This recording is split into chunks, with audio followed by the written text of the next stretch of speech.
तो गाइस चलिए स्टार्ट करते हैं। तो ये हमारा टॉपिक है आज का, term by term integration of power series. ठीक है। तो गाइस एक बार बता दूं, ये जैसे कि टर्म बाय टर्म इंटीग्रेशन के लिए है, वैसे ही एक डिफरेंशिएशन का भी होगा। ठीक है। और इन दोनों में से कोई एक ज़रूर आता है, डायरेक्टली पूछा जाता है। इसकी थ्योरम जो है डायरेक्टली एग्जाम में आती है। ठीक है। इसकी डिफाइन आपको दे दी होगी, ये पूरी डिफाइन है इसकी, और इसको आपको डायरेक्टली पूछा जाएगा इसको प्रूफ करने के लिए। ठीक है। और इससे रिलेटेड एक आपको इसका एग्जाम्पल, मतलब कि इससे रिलेटेड आपको एक क्वेश्चन भी करना होगा, मतलब इसको अप्लाई करने वाले के लिए। ठीक है। अप्लाई करने के लिए क्वेश्चन भी करना पड़ेगा, तो बहुत ज़्यादा इंपॉर्टेंट है, तो ज़रूर पढ़ के जाना। तो देखो इसमें बोल रखा है, सपोज एफ ऑफ एक्स के बराबर है इसके, और इसकी एक रेडियस ऑफ कन्वर्जेंस दे रखी है हमारी, आर इज़ ग्रेटर देन 0। ठीक है। देन बोल रखा है इंटीग्रेशन की बात हो रही है टर्म बाय टर्म, तो integration of f of t किसके बराबर है हमारा, ए एन अपॉन में n plus one x raise to the power n plus one, इसके बराबर हमें बताना है। तो सबसे पहले हम इसमें दो केस लेंगे। पहला केस ये होगा कि x की वैल्यू हम लेस देन ज़ीरो लेंगे। ठीक है। x की वैल्यू लेस देन ज़ीरो, तो इससे ना हमें एक इंटरवल पता चल जाएगी। लेस देन ज़ीरो है तो x की वैल्यू तो कहीं ना कहीं नेगेटिव में जा रही होगी, राइट। तो नेगेटिव में जा रही है, तो मतलब कि इंटरवल मेरी कहाँ से कहाँ तक होगी, x से लेकर ज़ीरो तक होगी, क्योंकि ज़ीरो तो सबसे बड़ी वैल्यू हुई ना, क्योंकि x की वैल्यू तो नेगेटिव तो जानी ही है। ठीक है। तो ज़ीरो तक हो जाएगी, एक्स से लेके ज़ीरो, और ये इसका सबसेट हो जाएगा। फिर हम बोल देंगे कि ये जो चीज़ है, सो दैट ये जो summation a n x raise to the power N है ना, वो यूनिफॉर्मली कन्वर्जेंट बोल देंगे और कॉन्टीन्यूस भी बोल देंगे। ठीक है। इस इंटरवल पे। एंड एक चीज़ हम लेट कर लेंगे कि एफ एन जो है ना हमारा, वो A N T raise to the power N है। ठीक है। ये एफ एन हमने लेट कर लिया एक तरीके से, और बोल देंगे कि ये भी यूनिफॉर्मली कन्वर्जेंट है। ठीक है। और इसीलिए बोल देंगे हमारा एफ जो होगा इंटीग्रेबल होगा। और हम जानते हैं, देखो integrability of f of t क्या होता है, limit n tends to infinity. देखो मैं एक चीज़ आपको लिख के बताना चाहूँगी कि लाइक, एक मिनट, यहाँ पर बता देती हूँ आपको। ठीक है। आप जानते होंगे कि एफ ऑफ टी क्या होता है। जैसे कि अब मैंने आपको ना एक चीज़ बताई थी एफ ऑफ एक्स के लिए, ठीक है छोड़ो। एफ ऑफ एक्स होता क्या है, जब हम लिमिट टेंड करवाते हैं एन टेंस टू इन्फिनिटी, किस में, एफ एन एक्स में, वो क्या बन जाता है हमारा, एफ ऑफ एक्स बन जाता है ना। आपने निकाला था, आपने कन्वर्जेंस निकालते समय आप एफ एन एक्स की कन्वर्जेंस निकालते समय, मतलब एफ ऑफ एक्स होता क्या था हमारा, limit n tends to infinity, मतलब जब यहाँ पर इन्फिनिटी टेंड हो जाती है वो बन क्या जाता है, एफ ऑफ एक्स बन जाता है। तो ऐसे ही ये दोनों भी तो आपस में बराबर होंगे, क्योंकि एफ ऑफ टी है यहाँ पर मैं तो बस लिमिट टेंड करवानी है ना, एन टेंड्स टू इन्फिनिटी, किस में, एफ एन में। तो वो दोनों एक ही बात हुई ना, तो दोनों आपस में इक्वल हो गए।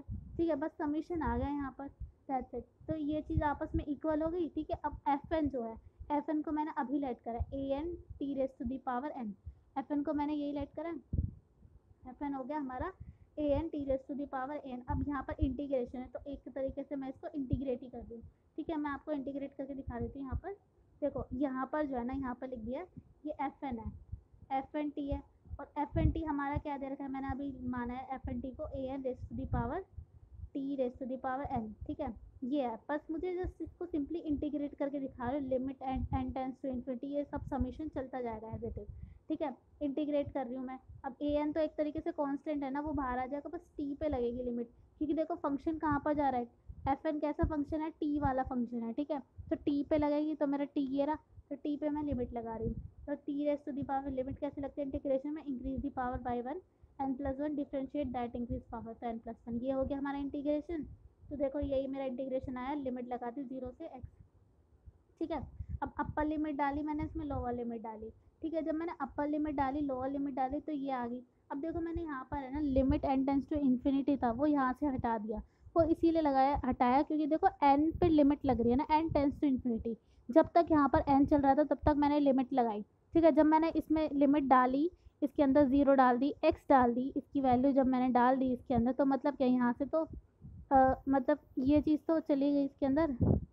तो एक तरीके से हमने लिमिट यहाँ पर अप्लाई कर दी, तो यहाँ पर मैंने अप्लाई कर दिया एक तरीके से, तो इसलिए यहाँ पर मैंने हटा दिया। तो यह लिमिट अप्लाई करके माइनस ऑफ दिस आ गया।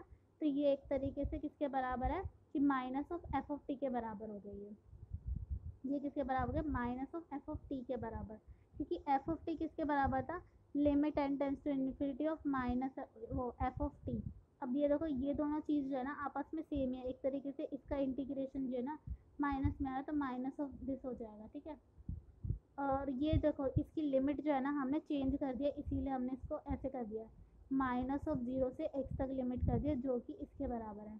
मतलब इसकी लिमिट एक तरीके से हमने रेसिप्रोकल कर दिया, ये समझ लो। इसीलिए इसकी ये जो लिमिट है ना वो चेंज हो जाएगी 0 से x तक।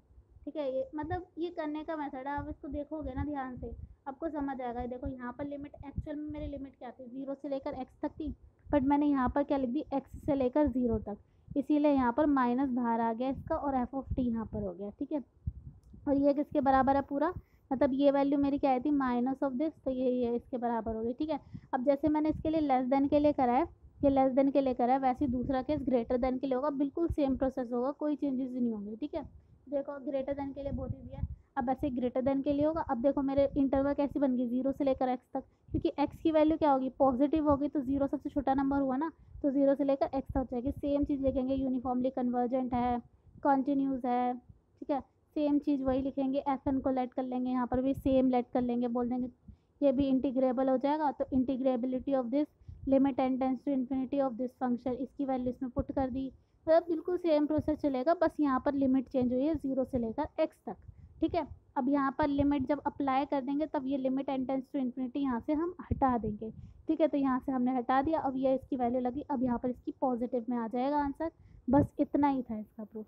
आई नो थोड़ा वैसा है, ट्रिकी तो नहीं कहूँगी, बट समझने का है, आपको आसानी से हो जाएगा।